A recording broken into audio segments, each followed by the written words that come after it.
what's going on, guys? And to give a little bit of context behind this album review, because I do kind of have a history with this album, kind of, only though it's only been out for a month so far, but let me give you the backstory. Originally, this album was supposed to release on 9/11, alright, September 11th. It ended up releasing on September 15th. Now, I didn't know about this, so on September 11th, I stayed up all the way to midnight waiting for this album to drop, and it never did. So in the morning, I was just so groggy, and so mad that I didn't even bother going to school. I just stayed home and watched TV. Because I was just so mad that this didn't come out. And also, sleepy because I stayed up till 12. I got like 6 hours of sleep. If that, alright? It was probably more like 5. But anyways, yeah. But it's finally here. But a bit of a funnier thing is I was going to review it right off the bat. But then the first time listening to it, I just got back from school. And I was kind of tired from the day, so I didn't feel like writing stuff down about it. And also, at the same time, in between September 11th and September 15th, I put up a poll of 4 albums, and people could pick which one they wanted me to review next. And I wanted to review all 4 of them before New World Order came out, because I didn't think it was coming out for a while. But then, right in between the Thursday when I was going to do the first album, this album dropped. So I decided then to just do the 4 albums on the poll, review all of those, and then wait a month till reviewing this. So that's what brings us here. And you know what? Before we get into the album review, I also want to shout out, there's a community function on my channel. Basically, go to the channel homepage. There will be a thing, visit community, and you can make posts on there. You can start a discussion, post a meme. If you're a small-time incel core artist, you can post yourself. Basically anything you want to do that's not against terms of service. Alright, go over there, check it out. We're trying to make it kind of an active community. A couple people have already been posting over there. Shout out to those guys. Yeah, join the Kyle's Clips community. But anyways, let's start here. First up, Neat with Did It Again Award. I like this song, but there's definitely a bunch that are better than it. It has this real kind of sparkly production. I think it most reminds me of Untrained, his 3rd album. That kind of sound he was going for. It's not bad, but I don't think I'm personally going to be revisiting it much.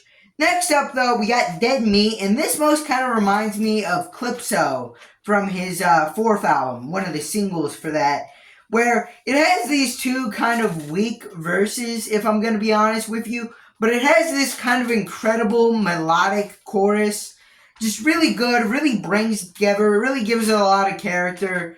But yeah, I couldn't really give it an 8 because those verses were kind of weak, but still, pretty good song.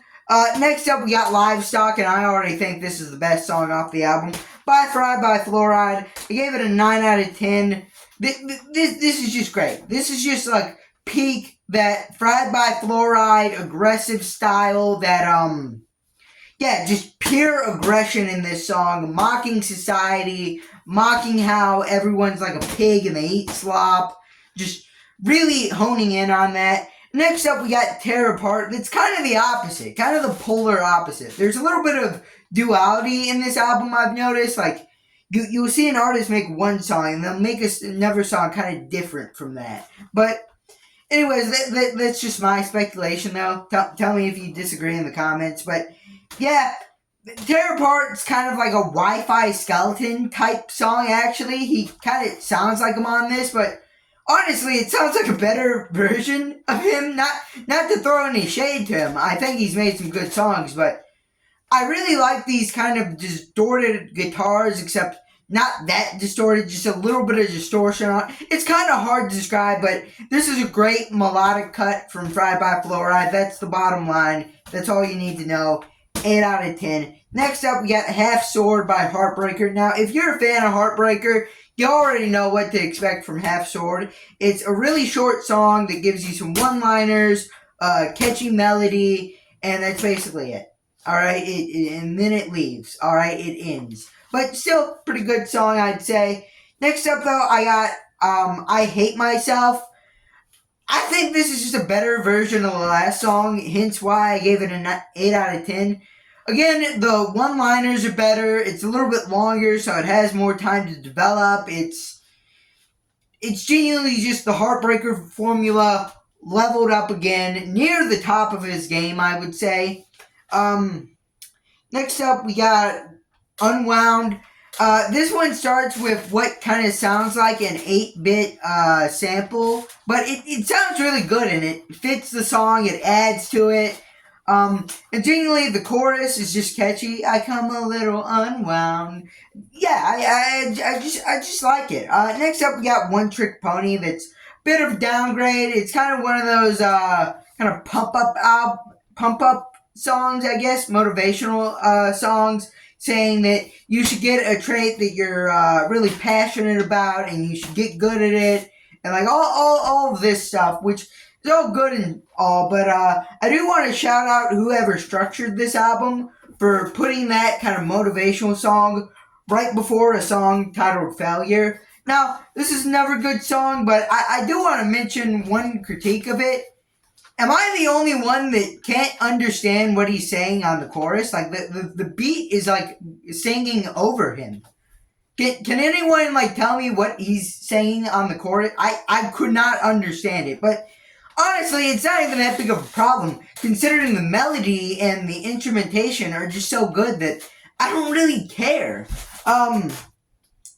Next up, though, we got Guardian, and I think this is straight up the weakest song on the album. He kind of just comes here and mumbles a verse, and then it's over. It's literally only 50 seconds. Like, it's even shorter than Half Sword. Like, I don't even know what was it about. It barely exists. One could argue it deserves a lower score than a 5, but honestly, it's not terrible. I wasn't in pain while listening to it. Next up, we got Not Meant for Love. Now, this is kind of just a generic loser love song. I've talked about this before, but I don't know. There's kind of starting to be this stereotype of, there's this girl that's really pretty and I want her, but I can't because I'm a loser. And that like describes 500 songs made in this scene. Like, how many songs could fit under that description? I'm genuinely curious. But it's not a bad song. It definitely is good. I just don't know if it really stands out against all the other loser love songs. But next up, we do have one that stands out. Blood on My Hands, for being quite possibly the darkest song on the album. Basically where he threatens to kill his ex-girlfriend. Now, I've already talked about this song in the darkest Incelcore songs, and I also talked about it in It's Finally Here video, but I genuinely do like this song. It is like, I like the more melodic type style here, just really forcing you to listen to these dark, messed up thoughts. I really like it. And next up, we got another good song called Wreck by Loser64. And this is just the Loser64 formula boiled down to a science. He has got this formula boiled down to a science, and this is the product of just someone mastering their skills. And this is just a really good song by Loser64. It's got this nice, fast-paced, hard-hitting beat, kind of disguising the more darker lyrics about suicidal thoughts and stuff. It's kind of a quote. Can someone put that on a t-shirt for me? Suicidal thoughts and stuff. Anyways, Wreck. Very good song. A lot of good quotables here. Hang on a few more years and join the 27 Club. Another phrase we should put on a t-shirt. But anyways, next up we got She's on Vacation. And basically copy and paste what I said about Not Meant for Love for this. It's a lot slower of a song, unlike Wreck.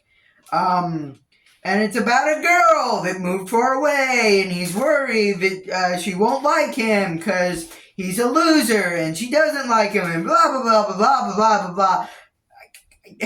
This is just a worse version of Catcher. I'm kind of realizing this now as I'm saying it. This is just a worse version of Catcher. It's still not bad. I enjoy it, but if you want a song like this, go listen to Catcher by the same guy, by Loser64.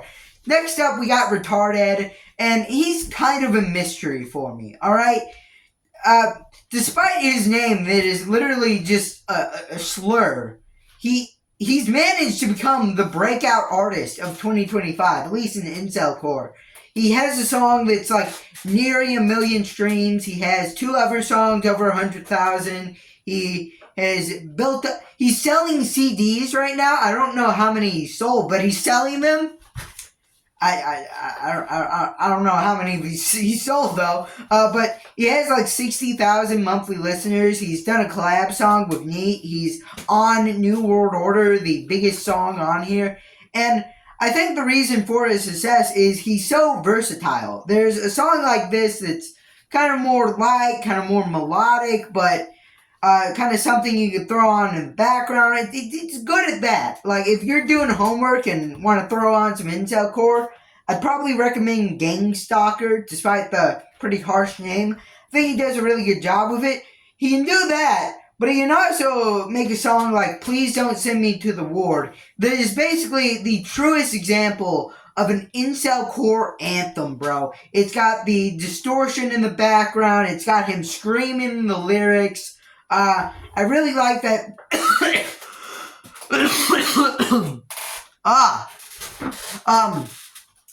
I really like that kind of fake out ending part where the lyrics are kind of the only thing and it builds back up, and at the end he's screaming them out over this beat that's really heavy, really distort.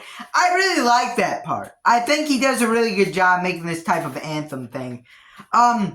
Anyways, yeah, that was New World Order. Unfortunately, I did not calculate the score for the album, so let me do that real quick. Alright, after calculating the score, it comes out to a 7.3 out of 10. I don't know if that makes it the highest scoring album I've reviewed. Someone's gotta go look back through it, but that definitely probably out of the 9 probably puts it on the higher ranking end. It's definitely not another Gamer 3, but anyways, yeah, pretty good album. I thought it was really solid. Does it live up to the hype? I don't know. Really depends on who you ask, and also really depends where you consider the hype to begin. It kind of started out with Dropout Boys. It was supposed to be another album called Dropout Boys. Then it was supposed to be Barnyard, and then it was supposed to be then it's New World Order. It took 2 years to come out, so for many people, I can understand it not really living up to the hype, but for me personally, there's a lot of tracks on here that I'm revisiting. But anyways, if you like the video, leave a like, subscribe, comment down below, and bye.